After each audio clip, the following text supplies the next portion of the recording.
Living Stories presents a cinematic tale of mystery, memory, and quiet voices that never fade. The house that whispers. Subscribe to Living Stories for more stories that breathe, remember, and haunt.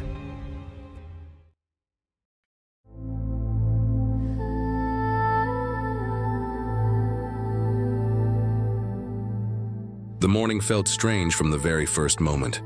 One of those rare autumn days when the air seems too transparent, and every sound comes from far away. Anna woke earlier than usual. She had dreamed something she couldn't fully remember. A voice, maybe calling her name softly from behind a wall of mist. She rose, opened the window, and the cold wind filled the room, carrying the scent of wet leaves. The sky was a pale, sunless white, and everything outside looked drained of color. Anna lived alone in a small apartment in Kassel. She was 28, a furniture restorer. She brought life back to old wooden frames, paintings, and forgotten heirlooms. Her life was quiet, methodical: work, coffee, books, silence. Her mother had died 2 years ago. Her father had never been mentioned. So when the knock on the door came that morning, she wasn't expecting anyone. The postman handed her a thick, yellowed envelope sealed with red wax. On the back, an old insignia, 2 intertwined branches of oak and the initials WH.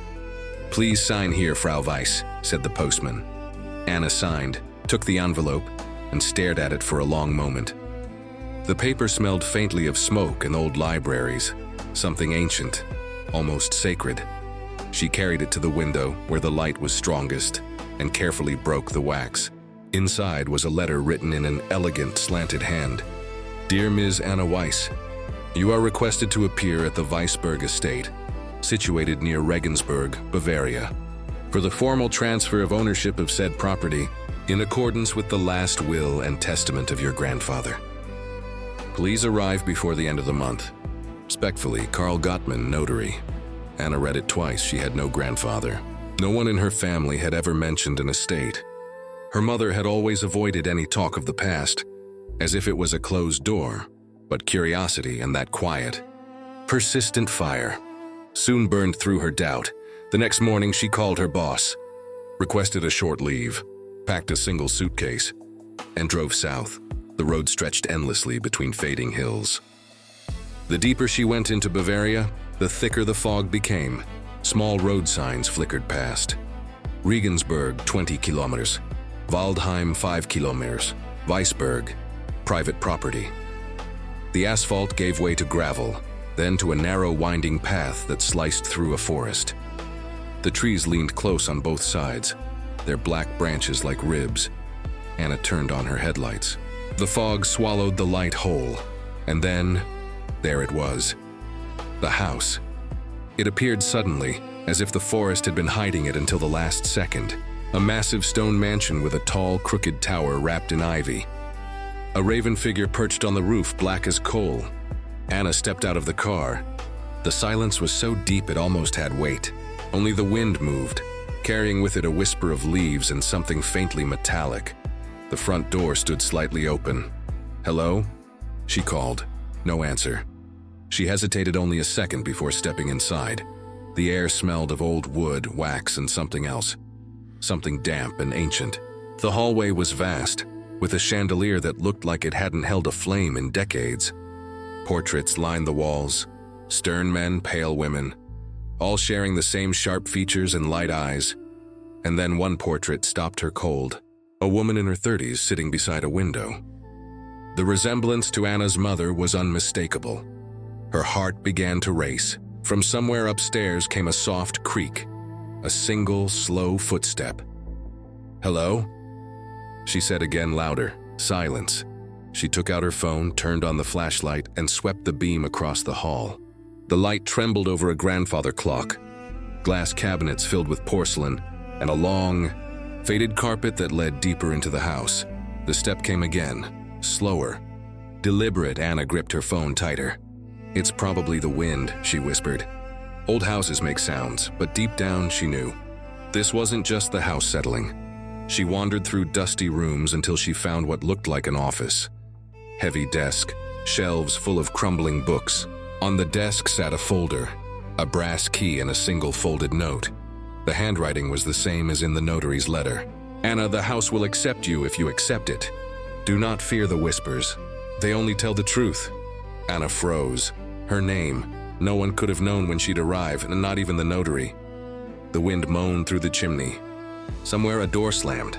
She picked up the key. It was old, ornate, and cold to the touch. A small engraving ran along the stem. "Upper room." The staircase groaned beneath her as she climbed. The flashlight beam wavered over mirrors that hung along the corridor, tarnished, cracked, reflecting twisted fragments of her face. In one of them, she saw something behind her. Just for an instant, a shadow, tall and still. She turned. Nothing. Her pulse thundered in her ears. At the end of the hallway stood a door darker than the rest. Oak. With a lock that matched the key, she inserted it. The mechanism turned with a soft click. The door opened inward. Inside was a small room, stripped of everything but a chair, a writing desk, and a wooden box. On the desk lay a photograph, a woman and a small girl. The woman, the same one from the portrait downstairs. The girl looked almost exactly like Anna as a child. Her knees went weak. What does this mean?" she whispered. When she looked back at the box, it was open. She was certain she hadn't touched it. Inside was a locket. On its back was engraved, "To my daughter, and so she may remember." The air thickened around her. And then she heard it, faint but real, a whisper. At first it sounded like leaves rustling outside the window. Then it grew clearer, closer. "Return the truth, Anna." She gasped, dropped the locket, and her phone flickered out. Darkness fell like a curtain. Downstairs, the grandfather clock began to chime. 12 slow, heavy beats. Midnight. She stumbled through the darkness, half running, half falling down the stairs. The front door stood wide open, wind and rain tearing through the hall. In the stormlight, she saw a shape by the gate, tall, motionless, watching. "Who are you?" she shouted. No answer. The figure turned and disappeared into the mist. Her hands shook as she reached for the car, but when she got there, she froze. On the hood, traced in the dust by a human finger, was one word: "Stay." The color drained from her face. She turned toward the house. One of the upstairs windows glowed softly, a single warm light amid the blackness. It flickered, then stayed. She stood there, drenched, trembling, torn between fear and the strange pull that rooted her to the spot. This house knew her. It knew her mother. It remembered something she had forgotten, and now it whispered her name. The storm raged through the night. Wind clawed at the walls, and the trees bent like dark figures bowing before the house. Anna couldn't sleep. She sat in the driver's seat of her car, headlights off, staring at the mansion's single glowing window. It was still lit. Who had turned it on? By 3 a.m., exhaustion overcame fear. The rain softened, and she dozed off only to wake at dawn to silence. The kind of silence that feels wrong, as if the world were holding its breath. The light in the window was gone. She stepped out, stiff and cold, her shoes sinking slightly into the wet ground. Mist drifted across the garden, curling around statues she hadn't noticed the night before. Stone angels with broken wings, and one without a face at all. The front door was still ajar. She hesitated, then whispered, "I'm not afraid." It wasn't true, but it made her feel braver. Inside, the air had changed. The scent of decay was stronger, but the house no longer felt empty. Somewhere, faintly, a radio hummed, a static-filled melody as if from another time. Following the sound, Anna found herself back in the hall with the portraits.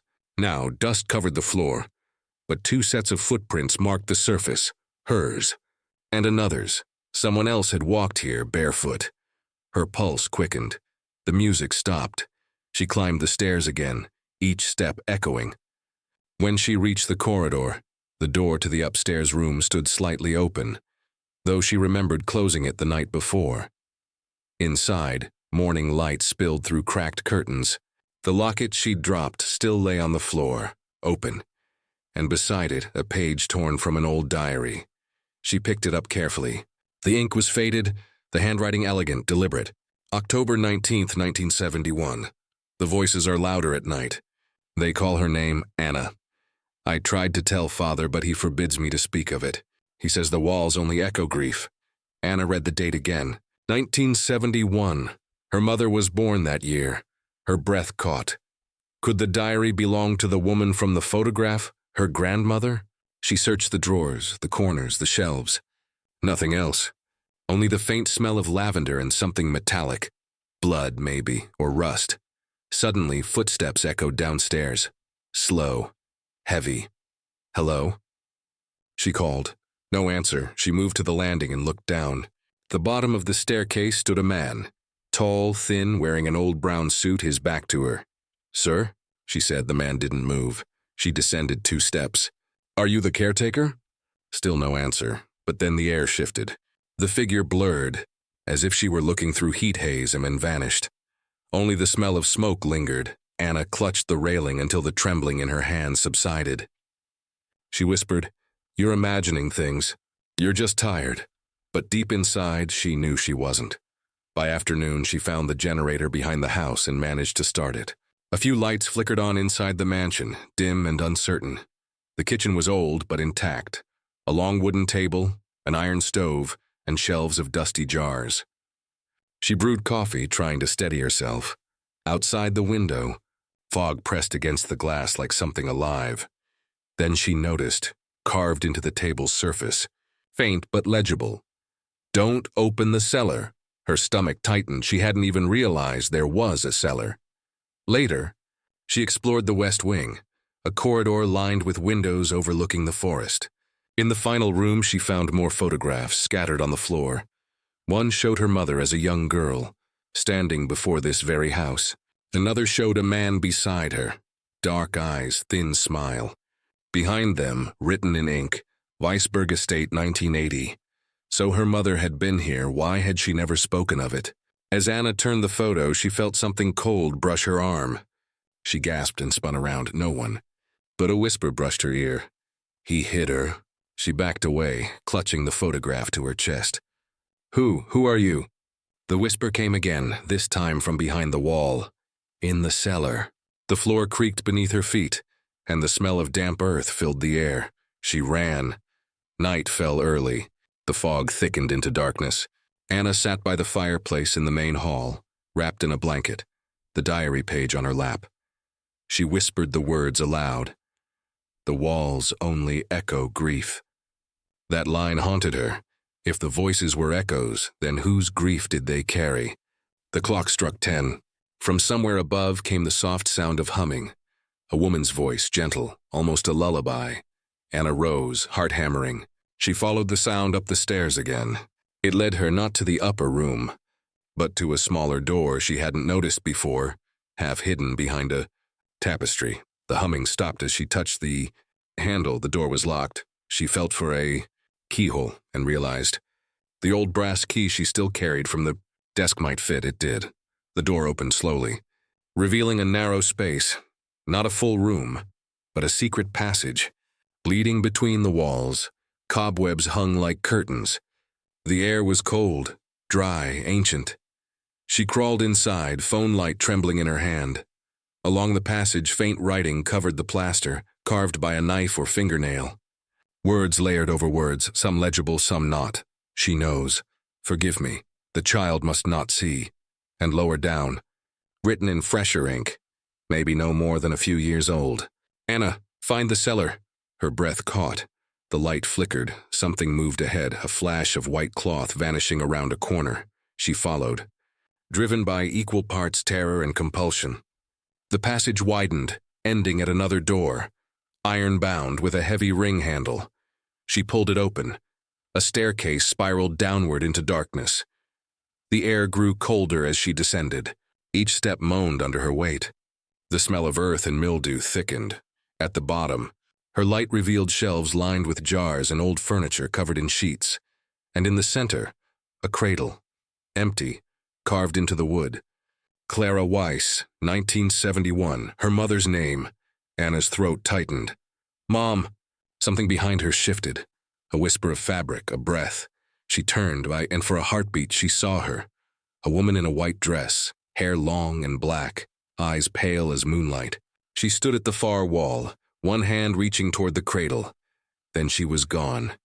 Anna fell to her knees, tears blurring her vision. "Mom, please, what happened here?" Only silence answered. But on the cradle's rim, beneath the dust, she noticed something metallic. Another key. This one smaller, sharper, older. Attached to it was a note, the paper nearly dissolved by time. For the truth. For Anna. She clutched it to her chest. From above, a door slammed. Footsteps, heavy, fast, descended the stairs. She spun toward the sound. The beam of her phone shook wildly. "Who's there?" A shape appeared at the top of the stairs. Tall, male, face hidden in shadow. For a moment, neither moved. Then he spoke, voice low, almost a growl. "You shouldn't have come here." The light flickered, and he was gone. Only the echo of his words lingered in the darkness. Anna stumbled back up the stairs, clutching the small key. When she emerged into the hall, dawn was breaking again. The house stood silent as if nothing had happened, but the whispering had changed. It wasn't just her name anymore. Now, from the walls, from the floorboards, from the very air, came a single phrase, over and over.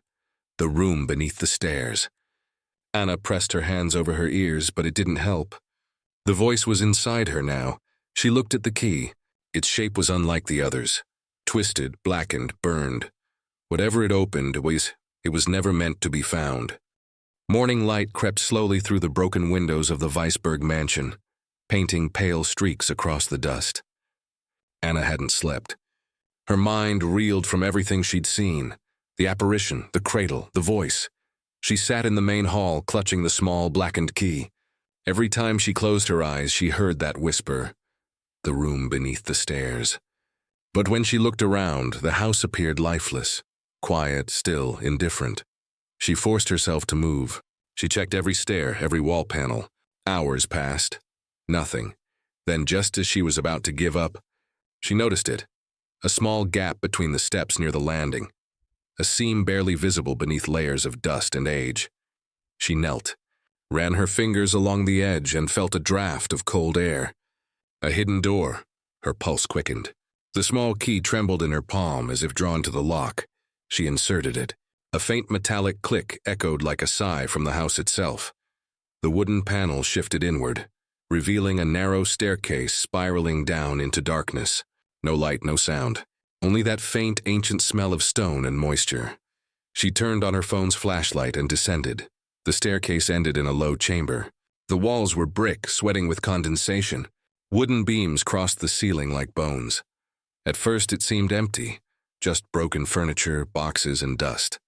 But then the beam of her light caught something carved into the wall. October 19th, 1971. The same date as the diary entry. Beneath it, names, scratched violently into the stone. Clara Weiss. Anna, her breath caught. Someone had written her name here. Decades before she was born. The air thickened, pressing against her chest. The light flickered. From the far corner came a soft, rhythmic sound. Dripping water, maybe. She turned the beam toward it. A door, iron, rusted, sealed with chains. On it hung a wooden sign, words faded but still legible. "Do not open, by order of W.H., the initials from the letter." Whoever W.H. was, he had tried to lock something away. Anna hesitated. The memory of the cellar's warning, "Don't open the cellar," burned in her mind. But the whispers around her grew louder, desperate now, overlapping like voices underwater. "Truth. Set us free. Anna." Her hand shook as she lifted the key. It fit perfectly. When she turned it, the chain fell loose. The door creaked open, breathing out a gust of cold, stale air that smelled of ashes and old rain. She stepped inside. The room beyond was larger than she expected. A vault. Circular, its walls lined with old candle holders. In the center stood a table. On it, an old phonograph and a reel of magnetic tape. A trembling hand reached for the switch. The machine crackled to life. And then, a man's voice, deep, weary, recorded through static. "If you are hearing this, then I have failed. The house is awake again. It remembers what I tried to forget. My daughter. Clara." She heard them first, the whispers.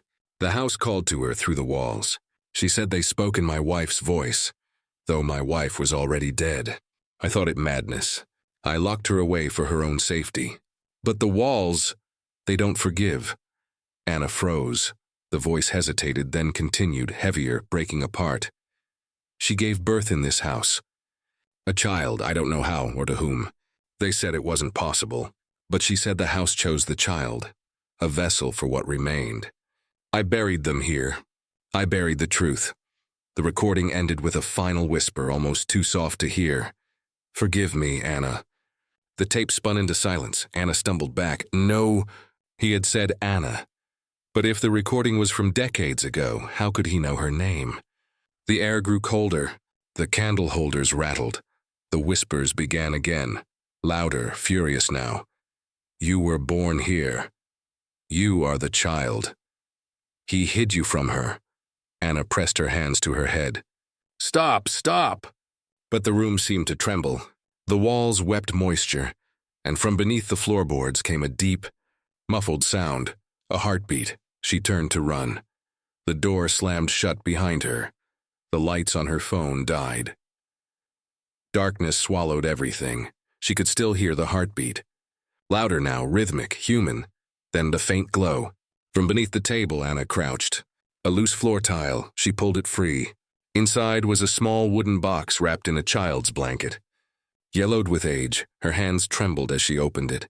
Inside was bones, small, fragile. An infant's remains, and beside them, a silver locket identical to the one she'd found upstairs. She stared at it, tears streaming silently down her cheeks. A whisper drifted through the air, soft, almost kind. Now you know. The voice was her mother's. Mom, Anna whispered. I don't understand. What happened here? He took you from me, the voice said. He locked us away, said he was saving you, but he saved himself. The ground trembled beneath her. Dust fell from the ceiling. The heartbeat grew louder and then stopped. A terrible silence followed. Then from behind her came another sound. Footsteps. Slow, deliberate. She turned. The man from the stairs, the same tall figure in the old brown suit, stood in the doorway. His face was pale, eyes sunken, mouth trembling. Anna's voice broke. Who are you? He stepped closer. I'm what's left of him. Of who? Wilhelm Weisberg, the initials WH. You're the one who… Yes, his voice cracked. I built this house. I thought I could contain what I summoned. But it took her. It took everything. He raised his hand, transparent now, fading at the edges. You are her child, he whispered. You are the house's last memory. It has kept you alive to remember us. Anna backed away. No, I have a life. I wasn't born here. He smiled sadly. You were. The world only borrowed you for a while. His form began to dissolve, scattering like smoke in the dim light. Set it free, he whispered. Set us free, then he was gone. The wall shuddered. Candles flared to life on their own. Anna clutched the box with the bones and the locket. I'll free you, she said aloud, voice breaking. I swear. She climbed the stairs, the entire house groaning around her. When she reached the main hall, the portraits on the wall seemed to watch her. Their eyes glistening as if wet. She carried the box to the front door. Outside, the storm had lifted. The fog was glowing faintly in the dawn. She dug a shallow grave beneath the old oak tree by the gate, the same place where she'd seen the shadowed figure that first night, when the earth covered the box. The wind fell silent. The whispering stopped. For the first time, she heard nothing but the soft rustle of leaves. She stood there for a long time, eyes closed, tears mixing with the morning mist. And then, just as she turned to leave, a single whisper rose again. Distant, gentle, thank you. Anna packed her suitcase, locked the front door of the Weisberg house, and slipped the silver locket around her neck. She didn't look back until she reached the car. The mansion stood quiet now, the windows dark. But as she started the engine, she noticed one last thing above the tower. The raven statue was gone. In its place perched a single, living bird, black feathers glistening in the pale light. It cawed once, sharp and clear, and took flight toward the woods. Anna watched it disappear into the morning fog. The whispering was over, or so she thought. As she drove away, the radio in her car crackled, faint static breaking into words almost like a sigh. Come home soon. Anna, the voice was her mother's. Anna's eyes filled with tears. She turned the radio off. The house behind her disappeared in the mist, but something told her it wasn't done with her yet. The first night back in Kassel was too quiet. Anna lay awake in her small apartment, listening to the refrigerator hum and the rain tick softly against the balcony glass. She had expected to sleep for a week after Weisberg, after the chamber, the bones in the box, the oak tree grave, but sleep never came. She felt hollowed out, as if the house had scooped a bowl where her heart should be, and left her walking around it. At 2 in the morning, the locket warmed, not hot, just a pulse of heat, timid and rhythmic like a small animal resting in her palm. She unclasped the chain and held the locket to her ear before she could stop herself. Silence. She laughed, a quick, breathless sound, ashamed of the impulse.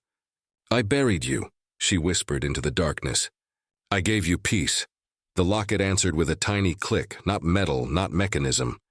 A seed cracking open underground. Anna did not sleep at all after that. By morning she had made coffee twice and read the same page of a restoration manual, until the words became ash. Finally, she pushed the book aside and opened her laptop. Search terms accumulated like a nervous tick. Weisberg Estate Regensburg Archive. Clara Weiss, 1971. Wilhelm Weisberg Death Certificate. House fire, Bavaria family tragedy? She expected little. The house seemed like the sort of place that erased its own tracks. But records surfaced slowly like bones after a thaw. A birth announcement with no child's name. A newspaper column about a grounds incident at the estate in late 1971. A court notice stating that the Weisberg line had ceased issue. That phrase like a slammed door. And then, hidden in the digitized scans of a small regional paper, a photograph. Clara in profile on the estate steps, hair pinned at the nape, eyes wary. The caption, "Heiress returns after illness." The date was winter 1972. She hadn't died then. She had left, returned, tried again to live. Anna pressed 2 fingers between her eyes. The locket throbbed once and was still. The phone rang. Unknown number. She considered letting it go to voicemail, then picked up. "Frau Weiss," a man's voice said. Educated, patient. "This is Karl Gottman, the notary. The hand from the letter that had begun everything. I wanted to check you received the keys safely," he said, "and to inquire whether you intend to accept the estate." The estate. The phrase tasted like iron. I don't know yet," she said. "Herr Gottman, did you know my mother?" A courteous pause. "No, not personally. I worked with her mother's, with your grandmother's, solicitor after certain events. My father handled much of the early correspondence, in fact." "What events?" Her voice came out thinner than she meant. Why does every record act as if speaking plainly might break something? Another pause. "Because in certain families, speaking plainly did break things," he said. And Anna heard in his tone that he had known many such families, shepherded their ruins through the bureaucracy that followed. "If you would like to talk in person," he added gently, "I can come to you. Or better, we could meet near Regensburg. There are people there who remember more than the papers say." The rational part of Anna, the one that handled solvents and gold leaf, that knew what pressure a frame could take before it split, said no. You are home. Leave the house to itself. Start again. The other part, the one the walls had been speaking to since she was a child without knowing why, said, "Go. When?" She asked. "Tomorrow," he said. "There's a woman, she was the housekeeper's daughter. She insists on speaking to you. She says it concerns the child." "The child?" Anna's throat tightened. "Yes," the notary said. "She says there were 2. The village near Weisberg was one of those places that looked like it had been painted into the landscape. Low houses, shutters like eyelids, a lime tree beside the church whose bark was marked with lovers' initials no one could read anymore. A thin November sun hung like milk behind cloud. The woman was sitting at the back table of the bakery, hands folded on a napkin. She stood when they entered. 70 perhaps. The skin at her temples had a parchment fragility, but her eyes were quick and clear. "I am Lisa," she said. "My mother scrubbed the floors at Weisberg until the water ran black. Sit." They did. The notary bought coffees. Lisa did not touch hers. "You look like her," she said to Anna, "in the mouth."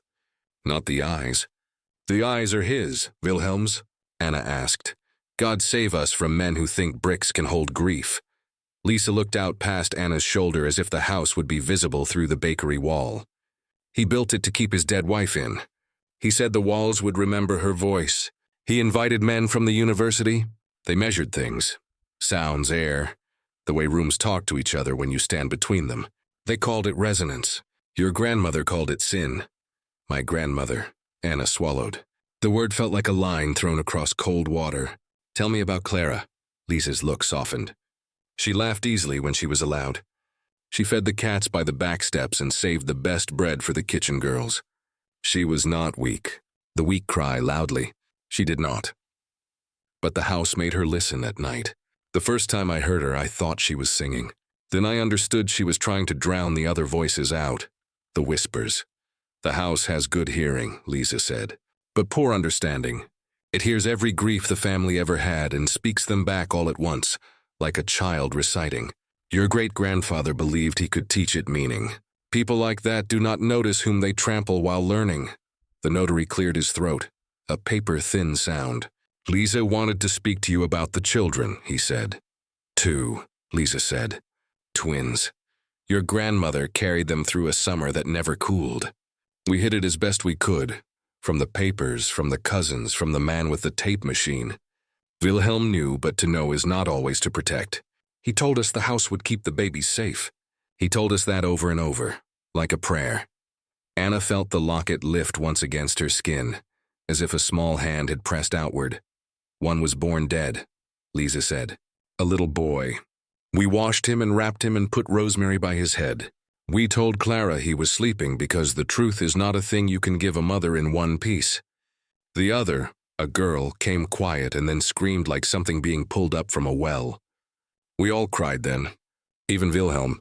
He said the house had given him back his wife. Anna saw the cradle, the carved name, the small bones. We buried the boy at night, Lisa said. Not in the cemetery.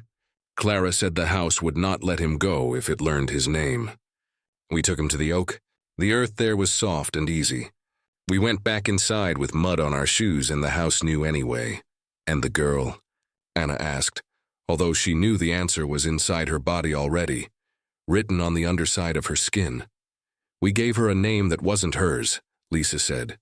We said she belonged to a cousin who had too much milk and an empty cradle. We took her out the kitchen gate at dawn, when the mist was like netting and even the house could not see through it. We carried her to a woman who owed us a kindness. We told Clara she would go the next day to hold her, but that night the house began to shake. The mirrors cracked. Wilhelm went into the little room and bolted the door. When he came out, his hair had gone white at the temples. Anna thought of the recording. I buried them here. I buried the truth. She felt suddenly violently sick. Clara broke, Lisa said simply. Not loudly, but like a glass of cold water under hot tap. There was a sound only if you knew to hear it. We put her in a cousin's house in town.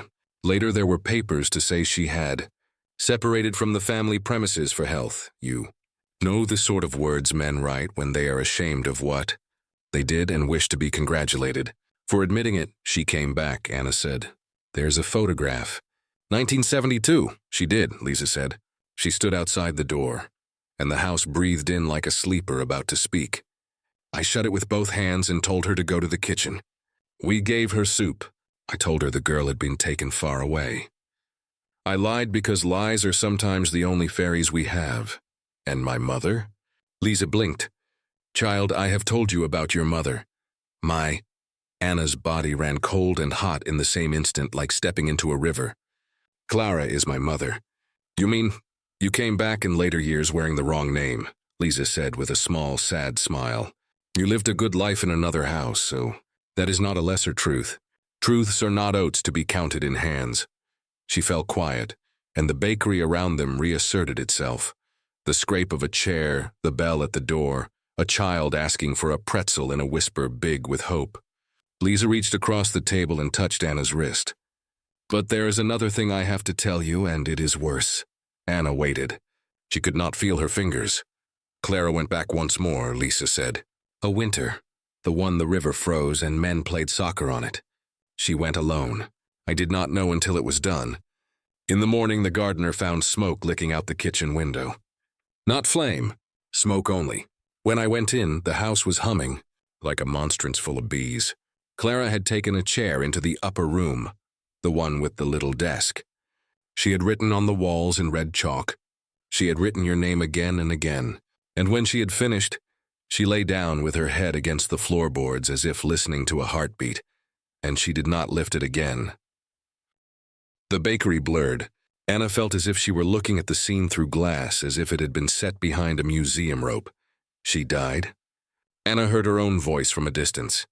She put herself where the house could not reach her. Lisa said, "There are ways of going that even walls cannot hold."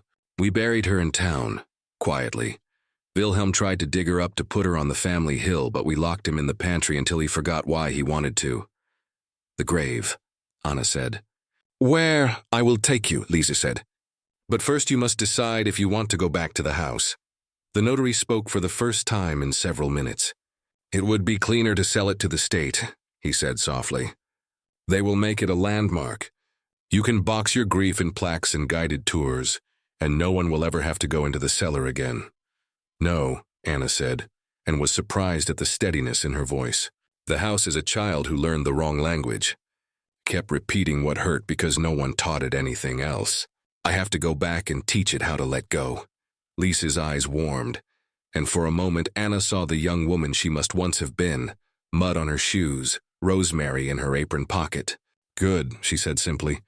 "Bring a bell. A bell. Not a church one," Lisa said. "A small one with a clear voice. Houses listen better when they hear something that does not belong to them." They drove together that afternoon. Anna at the wheel, the notary behind, Lisa beside her with a paper-wrapped parcel on her lap. The road to Weisberg was as she remembered it. Ribs of trees closing in, fog holding its breath. The Raven was nowhere. The house stood with its windows shut like eyelids. The oak by the gate moved gently as if breathing. Lisa did not hesitate. She walked up the steps and put her palm on the door. "We are coming in," she said, as if to a shy animal. "You will behave." The door opened, though Anna had not touched the handle. Inside, the air was warmer than before, and the smell of damp had retreated to the corners. The portraits watched them without malice. Even the chandelier seemed less like a set of teeth. Liesi set the paper package on the hall table and unwrapped it. Inside was a small handbell, its bronze body smoothed by generations of ringers. When she moved it, the clapper tapped once against the lip, a bright winter-clear sound. "My grandmother used this at births," Lisa said, "when the child came too quiet. When rooms seemed heavy with other people's stories." She placed the bell in Anna's hand. "Ring when the house tries to talk over you." They began with the upper room. Anna unlocked it with the first key and stepped into the memory of herself the house had kept. The desk was where it had always been. The chalk words had faded but not vanished.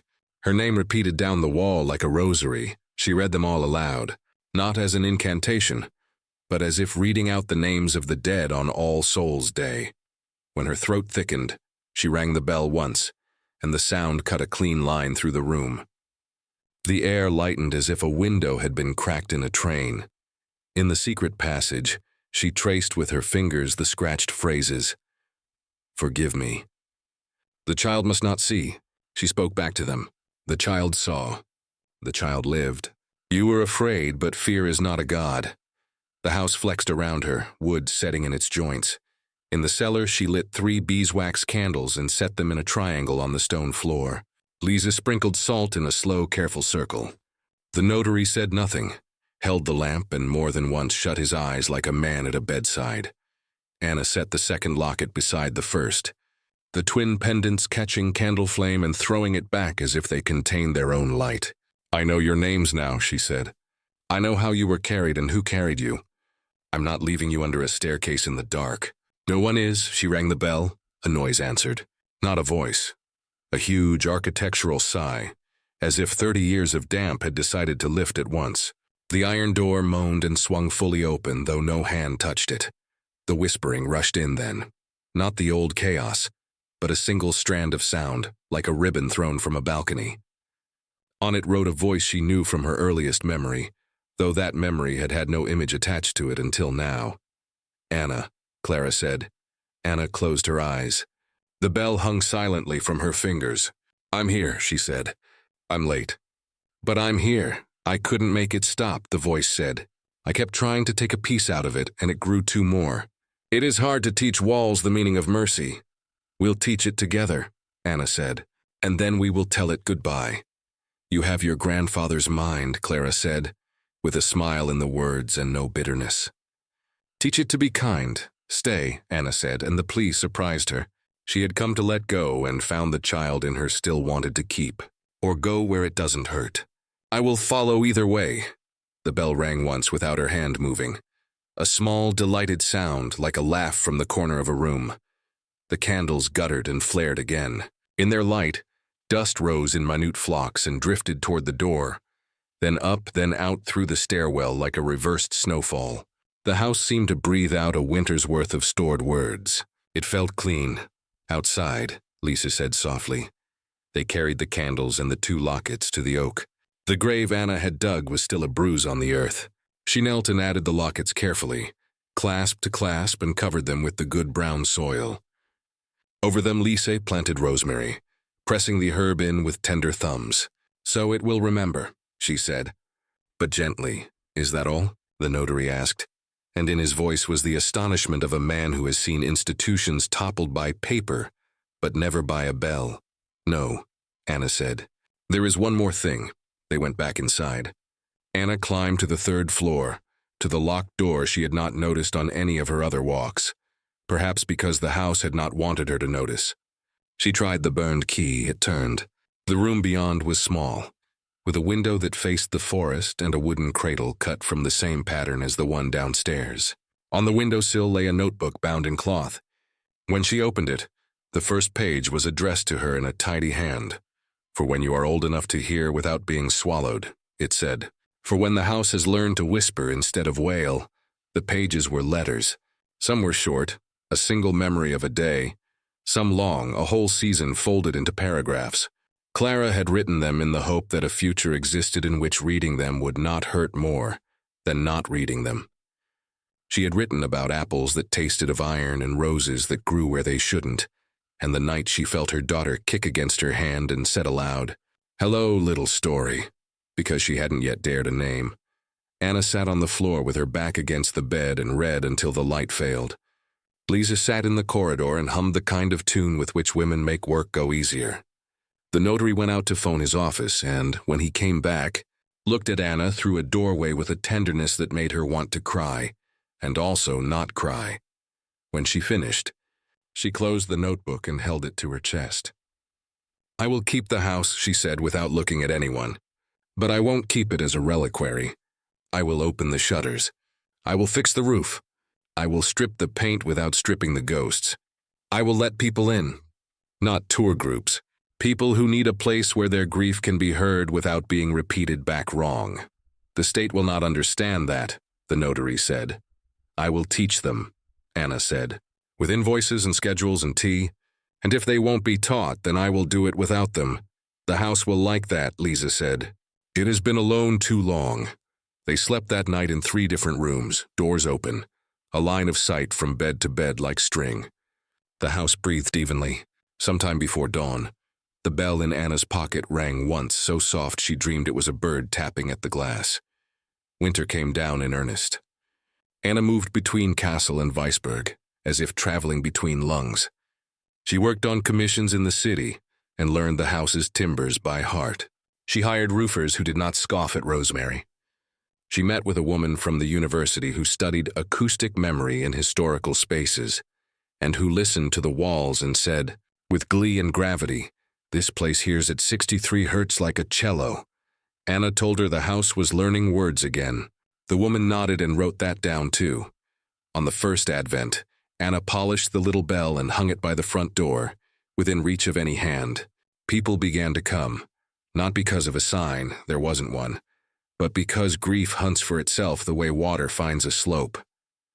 A man who had not spoken since his brother's accident stood in the hall for an hour, and then began to list every breakfast they had ever eaten together. He left his list in the guest book.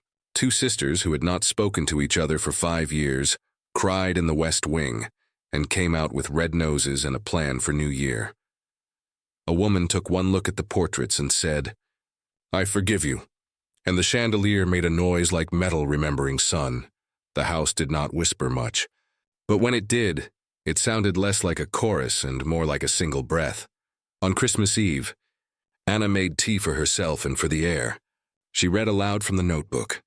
At midnight, she stepped outside with a candle. The oak kept its dark counsel. Somewhere nearby, a raven moved in the branches and settled again. When she went back in, a draft touched the back of her neck. Not cold, merely curious. On the stair, she paused and looked up. In the mirror at the landing, for a heartbeat, another woman stood beside her, hair pinned at the nape, mouth like Anna's, eyes full of a complicated kindness. "Hello, little story," the woman said and smiled and was gone. Spring scaffolding, paint that did not suffocate wood, windows taught again how to open. The rosemary grew elegantly at the foot of the oak. Lisa brought cuttings and fairy stories and a lemon cake that tasted like a good decision. The notary delivered papers. Anna signed them and did not look at her hand while it moved. The university woman came back with a small choir and asked permission to sing in the hall. They sang low, and the building hummed, and the air held the sound without breaking it. One evening, months after the first, when the light hung long and gold around forest edges, a woman came up the drive alone. She was not young, or not the kind of young that makes people use the word. She had a scar at her throat that looked like a violin had once been too heavy for her, and her hands shook when she tried to ring the bell. So Anna opened the door and said, "Come in," before the bell could ring. "I had a child," the woman said without prelude, as if the sentence were a coin that had burned a hole in her pocket on the way up the drive.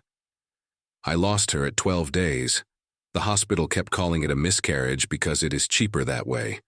But she had a name." Anna did not ask the name. She let the silence flower around the sentence until the woman could choose to say it, and when she did, the house did not repeat it back at once. It held the name like a palm holds water and did not spill. They buried a small ribbon by the rosemary that evening. The raven watched from the oak. When they were done, the woman touched the front door and said, "It's a good house." And for the first time, Anna believed it without making room for an argument. The last whisper did not come at night. It came on a Wednesday afternoon in June, with light everywhere in the west wing where the sun drags its skirts. Anna was rehanging a mirror she had stripped to silver when the bell tinked once by the door, the sound of a visitor who didn't need ceremony. She turned, and there he was in the corridor, the man in the brown suit, smooth as paper, hands empty.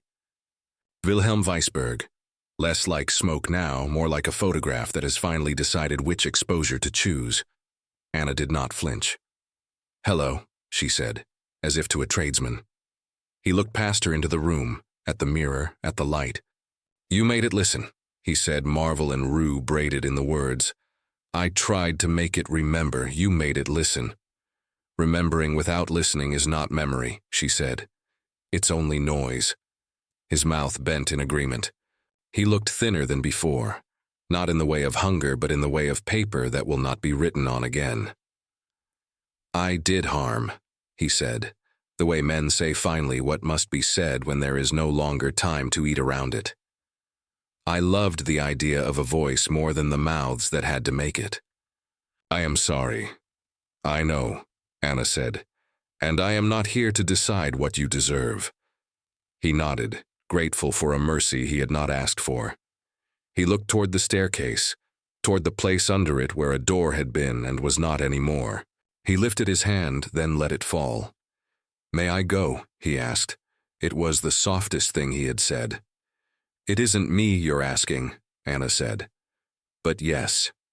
He smiled that paper smile, and for an instant it had warmth in it, a warmth that did not belong to him alone. He turned toward the front door.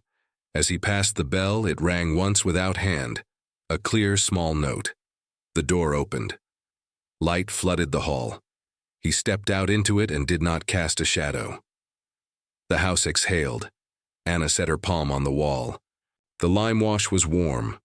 Under it, old wood settled like a body finding a comfortable position. Somewhere in the rafters a bird darted and rested. The mirror on the far wall steadied its own reflection. "Goodbye," she said, to Wilhelm, to the chorus, to the winter. "Goodbye."